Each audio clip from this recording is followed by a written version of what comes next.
ನಮಸ್ಕಾರ. ಪುಸ್ತಕದ ಮನೆಗೆ ಸ್ವಾಗತ.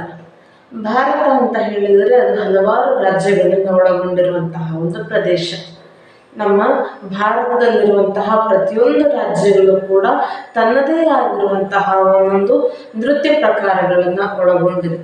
ಅದರಲ್ಲಿ ಕರ್ನಾಟಕ ಅಂತ ಹೇಳಿದ ತಕ್ಷಣ ನಮಗೆಲ್ಲರಿಗೂ ಕೂಡ ಮುಖ್ಯವಾಗಿ ನೆನಪಾಗುವಂತಹ ನೃತ್ಯ ಪ್ರಕಾರ ಅಂತ ಹೇಳಿದರೆ ಅದು ಯಕ್ಷಗಾನ.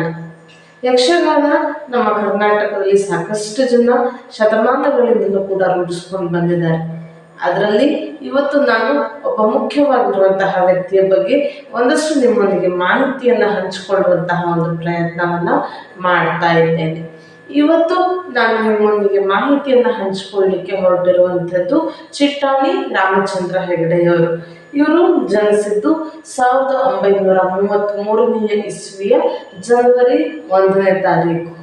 ಉತ್ತರ ಕನ್ನಡ ಜಿಲ್ಲೆಯ ಹೊನ್ನಾವರ ತಾಲೂಕಿನ ಹೊಸಕುಳಿ ಎಂಬಂತಹ ಒಂದು ಪುಟ್ಟ ಗ್ರಾಮದಲ್ಲಿ ಚಿಟ್ಟಾಣಿ ಅನ್ನುವಂತಹ ಒಂದು ಕೇರಿಯಲ್ಲಿ ಇವರು ಜನಿಸ್ತಾರೆ.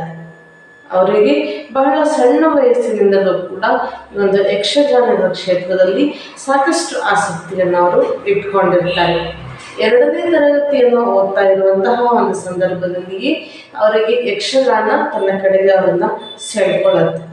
ಶಾಲೆಯನ್ನು ಬಿಟ್ಟಂತಹ ಚಿಟ್ಟಾಣಿ ರಾಮಚಂದ್ರ ಹೆಗಡೆಯವರು 2ನೇ ತರಗತಿಯ ನಂತರದಲ್ಲಿ ಅವರು ಸಂಪೂರ್ಣವಾಗಿ ತಮ್ಮ ಜೀವನವನ್ನು ಯಕ್ಷಗಾನಕ್ಕೆ ತೊಡಗಿಸಿಕೊಳ್ತಾರೆ.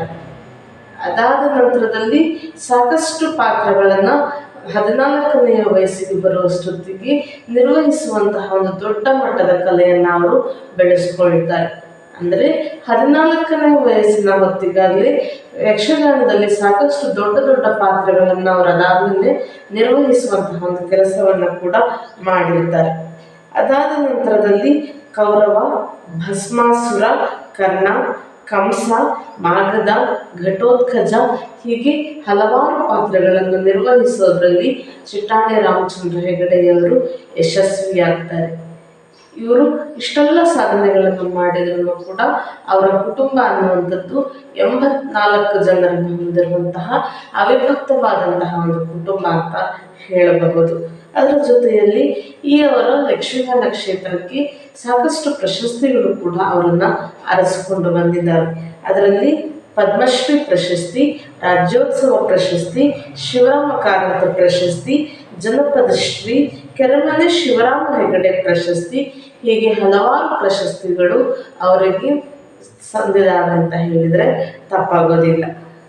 ಹೀಗೆ ತಮ್ಮ ಇಡೀ ಜೀವಮಾನವನ್ನು ಅವರು ಯಕ್ಷಗಾನ ಕ್ಷೇತ್ರಕ್ಕೆ ಮೀಸಲಿಟ್ಟಿದ್ರು. ಅವರ ಮೇಲೆ ಸಾಕಷ್ಟು PhD ಪ್ರಬಂಧಗಳನ್ನು ಕೂಡ ಬರೆಯಲಾಗಿದೆ. ಇಷ್ಟೆಲ್ಲ ಯಕ್ಷಗಾನ ಕ್ಷೇತ್ರಕ್ಕೆ ಸಾಧನೆಯನ್ನು ನೀಡಿರುವಂತಹ ಕೊಡುಗೆಗಳನ್ನು ಕೊಟ್ಟಿರುವಂತಹ ಚಿಟ್ಟಾಣಿ ರಾಮಚಂದ್ರ ಹೆಗಡೆಯವರು ಅಕ್ಟೋಬರ್ ತಿಂಗಳ 3ನೇ ತಾರೀಕು 2017ನೇ ಇಸ್ವಿಯಲ್ಲಿ ಯಹಲೋಕವನ್ನು ತ್ಯಜಿಸ್ತಾರೆ.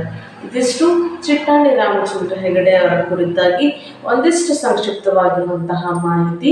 ಮುಂದಿನ ವಿಡಿಯೋದಲ್ಲಿ ಇನ್ನೊಂದು ಮಾಹಿತಿಯೊಂದಿಗೆ ನಿಮ್ಮ ಮುಂದೆ ಬರ್ತೇನೆ. ಅಲ್ಲಿಯವರೆಗೆ ನಮ್ಮ ವಿಡಿಯೋಗಳನ್ನು ನೋಡ್ತಾ ಇರಿ. ನಮಸ್ಕಾರ.